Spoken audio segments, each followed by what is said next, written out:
चलिए अब क्लास आज स्टार्ट करते हैं हिंदी में समास का। समास के बारे में पढ़ते हैं क्योंकि समास से प्रश्न आते हैं हिंदी में कि कौन सा समास है निम्नलिखित शब्द में, और पूछ लेगा इसका समास विग्रह क्या होगा। तो इस तरीके से हम लोग देखते हैं समास कहते किसको है। पहले जब समास कहने की बात आई तो समास किसे कहते हैं, चलिए देखते हैं। समास जब दो या दो से अधिक शब्दों से मिलकर एक नवीन शब्द का निर्माण होता है तो उसे समास कहते हैं।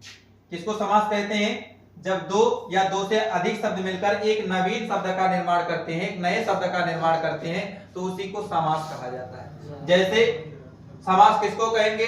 दो या दो से अधिक शब्द मिलकर समास का निर्माण कर रहे हैं। जैसे मैंने कहा विद्याधन आलय, एक विद्या शब्द है और एक आलय शब्द है। ओके सर, ये तो हम संधि विच्छेद में पढ़े थे, सही बात है। लेकिन एक आलय मतलब घर होता है, विद्या का घर। विद्या और घर मिलकर के एक नए शब्द का निर्माण कर दिया विद्यालय। तो दो शब्दों से मिल करके जिसका निर्माण होता है उसे क्या कहते हैं? समास कहते हैं। अब समास के कुछ फैक्ट होते हैं जिन्हें आपको पता होना चाहिए कि समास में कौन कौन से फैक्ट होते हैं। पहला चीज तो समास विग्रह क्या होता है। समास विग्रह क्या होता है? जब समस्त पद के सभी पदों को अलग अलग कर दिया जाए, मतलब जो हमारा एक शब्द बना था नया उसको अलग अलग रख दिया जाए। जैसे विद्या को अलग रख दिया जाए, आलय को अलग रख दिया जाए। जब विद्या और आलय को अलग अलग कर दिया जाए तो उसी को क्या कहेंगे? समास विग्रह कहेंगे।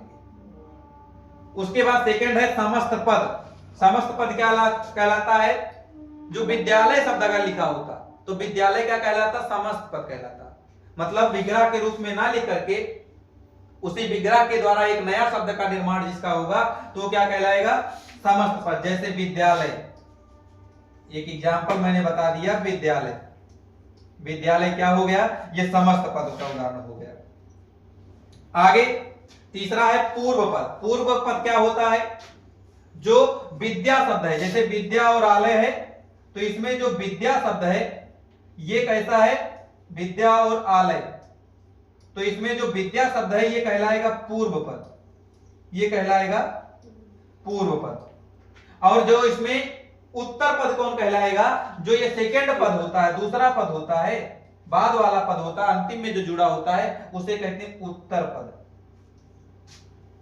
उत्तर पद। तो आप लोगों ने समास में जो तथ्य होते हैं देख लिया। समास विग्रह अलग अलग लिखा रहेगा तो समास विग्रह। समस्त पद जब एक साथ लिखा होगा तो समस्त पद। फिर देखा पूर्व पद, जो पहले वाला होगा विग्रह में उसे कहते हैं पूर्व पद, और जो बाद में लगा होता है उसे कहते हैं उत्तर पद। इस प्रकार से इसका विभाजन आप लोगों ने देख लिया, विभाजन किस तरीके से किया जाता है।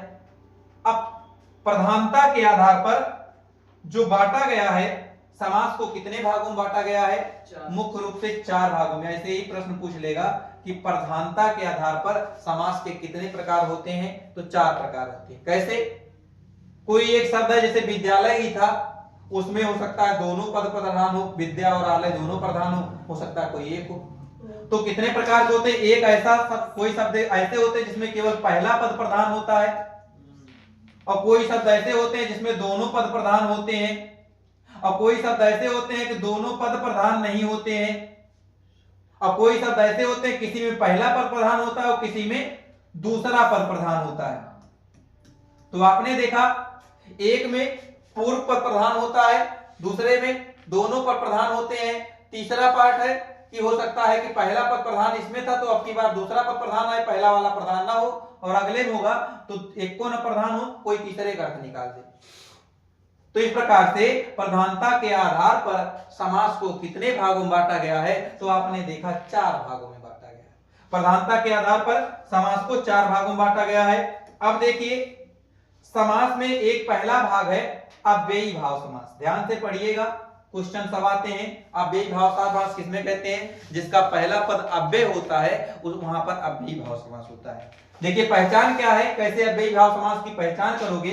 इन शब्दों की शुरुआत भर किससे होगी? इन शब्दों की शुरुआत या तो भर से होगी, या तो निर से होगी, या तो प्रति से होगी, या तो यथा से होगी, या तो बे से होगी, आ से होगी, बा से होगी, उप से होगी, अधि से होगी, अंग से होगी। ध्यान रखना उपसर्ग से होती है। इन सारे शब्दों की शुरुआत किससे होती है? उपसर्ग से होती है। जैसे भर से भरपेट, ऐसे प्रति से प्रतिदिन, यथासंभव, बेबुनियाद, ये सारे शब्द क्या हो जाएंगे? अव्ययी भाव समास के उदाहरण हो जाएंगे। मतलब जो जिसमें उपसर्ग क्या लगा होगा? भर, निर, प्रति, यथा, बे, आ, बा, उप, आदि, अनु, ये सारे उपसर्ग जिसमें लगे होंगे वो सारे किसके उदाहरण होंगे? अव्ययी भाव समास के उदाहरण होंगे। और इसकी पहचान क्या है? इसका समस्त पद वाक्य के क्रिया विशेषण का काम करता है। समस्त पद क्या बताए थे? समस्त पद क्या होता है? जो मिला हुआ रूप होता है, उसको बताए थे। और इसका समस्त पद लिंग वचन कारक और काल से अप्रभावित होता है। मतलब इसका जो समस्त पद होता है उस पे ना तो लिंग का प्रभाव पड़ता है, ना तो कारक का प्रभाव पड़ता है, ना ही वचन पर प्रभाव पड़ता है। इन सब चीजों पर कोई प्रभाव उस पे नहीं पड़ता है। अब इनके कुछ उदाहरण हैं अव्ययी भाव समास के, उनको देखिए कौन कौन से अव्ययी भाव समास के उदाहरण है और समझिए अच्छे से, क्योंकि आपको उदाहरण ही ज्यादा समझना है। चलिए, पहला एक उदाहरण दिया है आजीवन। देखिए पहचान क्या थी? आ लग जाए, उपसर्ग आ लग गया। आमरण आ लग गया, निर लग गया, निर्विवाद, प्रतिदिन प्रति लग गया, लाजवाब ला लग गया, अकारण आ लग गया, यथा लग गया, अनु लग गया, यथा लग गया, यथा लग गया, यथा लग गया, यथा लग गया, प्रतिध्वनि प्रति लग गया, प्रतिक्षण प्रति लग गया। इस प्रकार से आप लोग सारे को देख लेना। प्रतिघात, भरपेट, निर्भर, प्रत्यक्ष, समस्त, ये सब देख लिए। जिसमें ये सारे बे, प्रति, अन, ये सारे उपसर्ग लगे होंगे वो सारे एग्जाम्पल किसके होंगे? अव्ययी भाव समास के होंगे। तो ये आप लोग इसको अच्छे से देख लीजिए और इसका स्क्रीनशॉट ले लीजिए कि कौन कौन से, इतने का आप प्रैक्टिस जरूर कर लीजिएगा। आगे हम लोग बात करें, अगला समास है द्वंद्व समास। अव्ययी भाव समास में उपसर्ग आएंगे और कौन कौन से उपसर्ग आएंगे आप लोगों ने देख लिया। द्वंद्व समास में क्या होता है? द्वंद्व समास का पहला रूल कहता है कि दोनों पद कैसे होंगे? प्रधान होंगे। पूछा जाता है किस समास के दोनों पद प्रधान होते हैं? तो द्वंद्व समास के दोनों पद प्रधान होते हैं। इनका पहचान कैसे होता है? बीच में ऐसे योजक चिन्ह लगा होता है, या तो और शब्द का उच्चारण होगा बीच में, और या तो अथवा शब्द का उच्चारण होगा, और या तो या शब्द आएगा, और या तो एक दूसरे के विपरीतार्थक शब्द होंगे, विलोम शब्द होंगे। तो वहां पर कौन सा समास होता है? द्वंद्व समास होता है। जैसे पाप पुण्य, देखिए योजक चिन्ह भी लगा है बीच में, और पाप अथवा पुण्य, अथवा शब्द आ गया। देवासुर, देव अथवा असुर, ओके, हो सकता है योजक चिन्ह हो सकता नहीं भी हो, लेकिन एक देख लेना, देव का उल्टा क्या होता है? असुर। ऐसे ही रात का उल्टा दिन, ओके, योजक चिन्ह भी। तो पहचान आप लोगों ने देख लिया, आग का पानी हो गया, योजक चिन्ह भी है, और आग अथवा पानी, जय अथवा पराजय, दिन अथवा रात, कर्तव्य अथवा अकर्तव्य, अब यश अथवा अपयश, लाभ अथवा हानि, धर्म अथवा अधर्म। और शब्द का भी कुछ एग्जाम्पल दिया है, और शब्द का भी एग्जाम्पल देख लीजिए। और शब्द के कौन कौन से एग्जाम्पल दिए हैं? शिव का पार्वती, शिव और पार्वती, ऐसे ही हो जाएगा। और अन्न और जल, आग और पानी, लोटा और डोरी, बहन और भाई। तो आपने एग्जाम्पल के द्वारा ये पहचान लिया कि या तो योजक चिन्ह आएगा, या तो अथवा चिन्ह आएगा, या तो और चिन्ह आएगा, या तो उसके विपरीत होंगे। तो जैसे माता का उल्टा पिता, तो माता और पिता किस समास का उदाहरण है? राम और लक्ष्मण, ओके। अब पहचान ले जाओगे प्रतिदिन किस समास का उदाहरण है? प्रतिदिन किस समास का उदाहरण है? बताइए। अव्ययी प्रति उपसर्ग लग रहा है उसमें ना, तो जिसमें उपसर्ग लगेगा वो सब क्यों कौन समास होंगे? क्लियर हुआ? तो अब आप द्वंद्व समास समझ गए। द्वंद्व समास में या तो दोनों पद प्रधान होगा और विलोम शब्द आएंगे, योजक चिन्ह रहेगा, और अथवा ये सारे शब्द आएंगे, तो वहां पर अव्ययी भाव सॉरी द्वंद्व समास होगा। अब अगला है बहुब्रीहि समास। बहुब्रीहि समास किसको कहते हैं? इसमें ना तो पहला पद प्रधान होता है और ना ही दूसरा पद प्रधान होता, कोई नहीं प्रधान होते। इसमें कोई तीसरा मजा उठाता है। हम कहेंगे कुछ और अर्थ जाएगा किसी और पर। जैसे एक उदाहरण निशाचर, मैंने बोल दिया निशाचर। अब देखिए निशा में आचरण करने वाला मतलब रात में घूमने वाला, हमने तो बोल दिया रात में घूमने वाला, अर्थ लेकिन किसी और पे गया। रात को घूमता कौन है? राक्षस। जब पूर्व पद और उत्तर पद प्रधान ना हो करके कोई तीसरा पद प्रधान हो तो वहां पर कौन सा समास होता है? इसमें देवी देवता और सुर असुर, इसमें बहुत सारे नाम यही आते हैं। ऐसे एग्जाम्पल देखने के बाद तुरंत बहुब्रीहि समास लगा दो। देखिए जैसे देवराज, वह जो देवों का राजा है, देवताओं का राजा है। कौन है देवताओं का राजा? इंद्र है। तो तीसरे पर अर्थ गया। सेम ऐसे ही वज्रपाणी, वह जिसका पाणी ही वज्र है, जिनका हाथ ही वज्र की तरीके है, वो कौन है? इंद्र है। ऐसे ही सचीपति, वह जो सची का पति है, सची का पति कौन है? इंद्र है। कुछ तीसरे पर अर्थ गया। चक्रपाणी, वह जिसके पाणी में हाथ में चक्र है। किसके हाथ में चक्र है? कृष्ण जी के हाथ में चक्र है। ऐसे ही गिरिधर, वह जो गिरि को धारण करता है, जो पर्वत को धारण किया हुआ है, वो भी कौन है?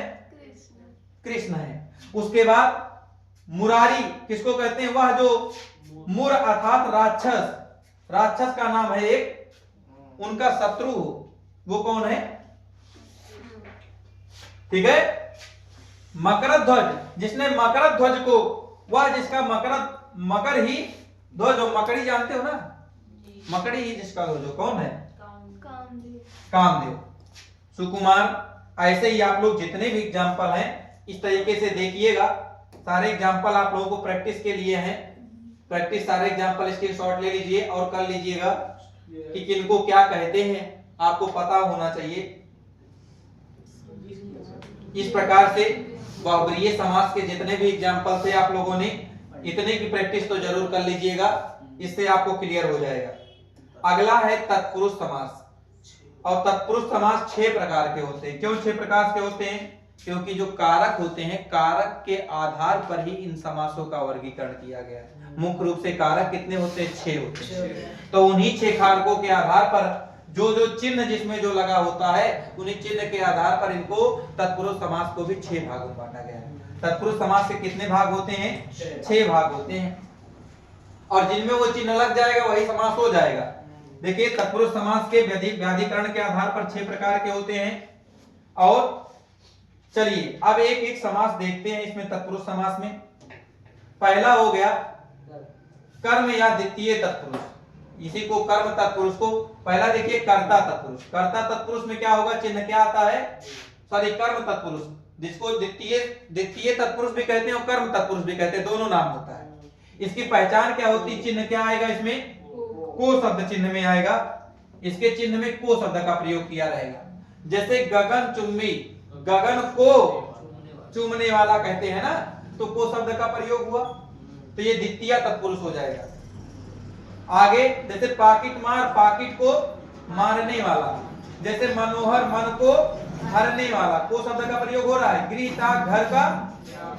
ऐसे ही गृह, गृहागत, घर को आने वाला। मुंह तोड़, मुंह को तोड़ने वाला। विरोध जनक, विरोध को जन्म देने वाला। कमर तोड़, कमर को तोड़ने वाला। जितेंद्रिय, इंद्रियों को जीतने वाला। तो को शब्द का प्रयोग समझ में हुआ। अगला इसी तत्पुरुष का पाठ है जिसको तृतीय तत्पुरुष कहते हैं, या इसी को करण तत्पुरुष भी कहते हैं। इसमें क्या चिन्ह होता है? से शब्द आता है। ठीक है। जब आप लोगों को कारक पढ़ाए थे, कारक में बताए थे कि तृतीय तत्पुरुष का पहचान क्या होता है या कर्ण कारक का पहचान क्या होता है। ठीक है। अब देखिए कैसे से शब्द आएगा, एग्जांपल से हम लोग क्लियर करते हैं। देखिए पहला एग्जांपल दिया हुआ है इसमें, तुलसी कृत, तुलसी के द्वारा कृत। या तो से शब्द आएगा या तो के द्वारा शब्द आएगा, या तो से शब्द या तो के द्वारा शब्द। तुलसी के द्वारा कृत। ऐसे ही रस भरा, रस से भरा या रस के द्वारा भरा। रेखा अंकित, रेखा के द्वारा अंकित, के द्वारा शब्द लगा। हस्तलिखित, हाथ के द्वारा लिखित। तो आपने पहचान लिया कि करण तत्पुरुष की भी पहचान कैसे होगी। जब उसमें के या के द्वारा से अथवा के द्वारा शब्द जुड़ जाए तो वो कौन सा तत्पुरुष हो जाएगा, करण तत्पुरुष हो जाएगा। अगले तत्पुरुष को देखिए, अगला तत्पुरुष है संप्रदान तत्पुरुष। संप्रदान तत्पुरुष किसको कहते हैं, जिसमें शब्द कौन सा आने लगे, के लिए शब्द आने लगेगा, वहां पर संप्रदान तत्पुरुष होगा। देखिए किसमें आएगा, जैसे गौशाला, गायों के लिए जो गाय होते हैं उनके लिए शाला, जहां पर रहती हैं गाय। जैसे रसोई घर, रसोई के लिए घर या रसोई के लिए भवन, हवन सामग्री, हवन के लिए सामग्री, जहां पर भी के लिए शब्द आ जाएगा वहां पर कौन सा तत्पुरुष होगा, संप्रदान तत्पुरुष होगा। तो ये चिन्ह आपको पता रहेगा तो आप जरूर पहचान जाओगे। ओके, नेक्स्ट देखिए अगला तत्पुरुष, ये सारे प्रैक्टिस कर लीजिएगा आप लोग। अपादान तत्पुरुष होता है। अपादान तत्पुरुष की पहचान क्या है, इसमें चिन्ह क्या आएगा, से शब्द आएगा और अलग होती हुई चीजें दिखेंगी। जैसे राजद्रोह, राजा से द्रोह करना, विद्रोह करना, गुण युक्त, गुण से युक्त, नेत्र से हीन, अलग हो रहा है ना, कुछ विकार हो रहा है, कर्म से विमुख, ऋण से मुक्त, ऐसे ही बल से हीन, धन से हीन, स्थान से भ्रष्ट, आगे पाप से रिक्त, हृदय से हीन। तो आप सारे एग्जांपल देख लीजिएगा, आपको क्लियर हो जाएगा ये कौन सा समास है, अपादान तत्पुरुष है। आगे अगला तत्पुरुष का है संबंध तत्पुरुष।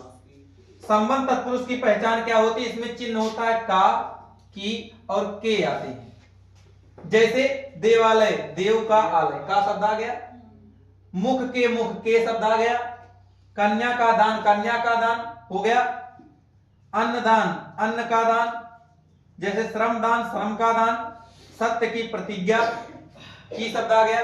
तो जहां पर का की के से शब्द लग जाए वहां पर कौन सा चिन्ह होगा, कौन सा कारक होगा, संबंध कारक होगा। अगला है अधिकरण कारक। इसमें चिन्ह आएगा में या पर, दो चिन्ह आएंगे, या तो में आएगा या तो पर शब्द आएगा। जैसे आप बीती, आप पर बीती, पर शब्द आ गया। पुरुषों में उत्तम, में शब्द आ गया। शास्त्री में प्रवीण, में शब्द आ गया। शरण में आगत, में शब्द आ गया। तो जहां पर में या पर शब्द जुड़ जाए, ये सारे एग्जांपल देख लीजिएगा, देव में आश्रित, सर्व में व्याप्त, ऋषि में राजा, ईश्वर पर अधीन, जहां पर या में शब्द आ जाएगा वहां पर अधिकरण या सप्तम तत्पुरुष होगा। क्लियर?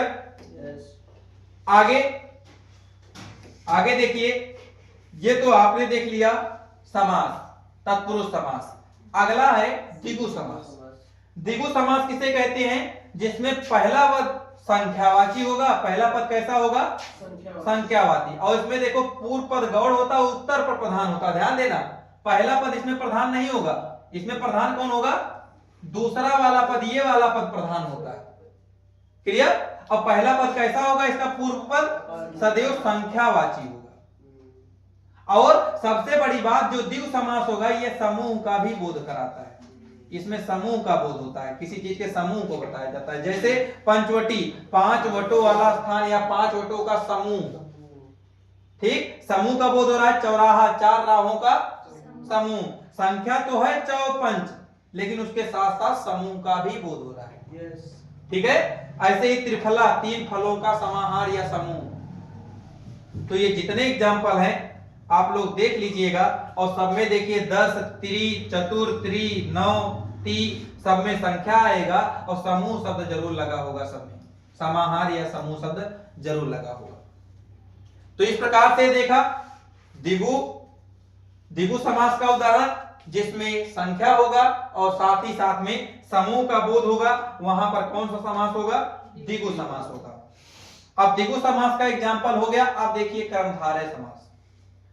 कर्मधारय समास में लिखा है, कर्मधारय समास का पूर्व पद गौड़ और उत्तर पर प्रधान होता है। पहला पद मतलब गौड़ होता है, दूसरा पद प्रधान होता है। इसमें याद रखना विशेषण और विशेष भी आते हैं। पहला पद विशेषण होगा, दूसरा पद विशेष होगा। यही सबसे बड़ी पहचान है विशेषण और विशेष का। कैसे? जैसे घनश्याम, देखो श्याम कैसे हैं, घन के समान है।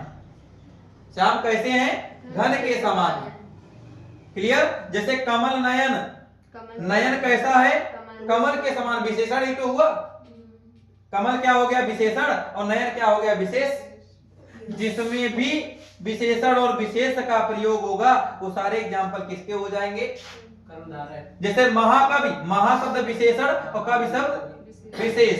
पीत पीला शब्द विशेषण और अंबर शब्द विशेष। ऐसे ही नीला शब्द विशेषण और अंबर शब्द विशेष। तो जहां पर विशेषण और विशेष आप उम्मीद करता हूं समझ गए होंगे कैसे होगा। जहां पर विशेषण और विशेष आएगा वहां पर कौन सा समास होगा?